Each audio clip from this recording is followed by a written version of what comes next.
game design session. So I had this vague idea for a game with cards and dices. I wanted to try prototyping something a bit like Slay the Spire or Balatro with deck building components, using cards to summon dices, which would themselves be used to give the player points, or for special dice to generate perhaps more cards, which could themselves generate more dices with more points. Plus, in those deck builders, there's always the notion of being able to upgrade cards, and I thought it would be really fun to be able to upgrade dices, maybe being able to turn something like 6 face dices into 10 or 12 face dices. And so in the best conditions, you would have hard cards giving you dices, giving you cards, giving you dices, giving you cards, giving you dices, giving you a lot of points. So why doesn't it work? There's a great video from Game Maker's Toolkit about the 2 types of randomness in video games that I will summarize way too quickly by saying this. If random things happen to you and you can react to it, that's fun. But if you do something and random, less optimal stuff happens, that's less fun. For example, it's really fun to have a deck of cards and to shuffle cards, get 5 in hand,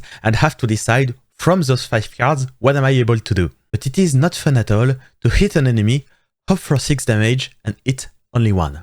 Throwing dices is fun because it adds an element of surprise and suspense to important gameplay moments. But if every action causes a dice throw, then it just becomes boring. And that was the point when I realized my idea was going nowhere. When I started to think of a mechanic to fix the outcome of the dice throw and to think, yeah, that's the most interesting thing I have.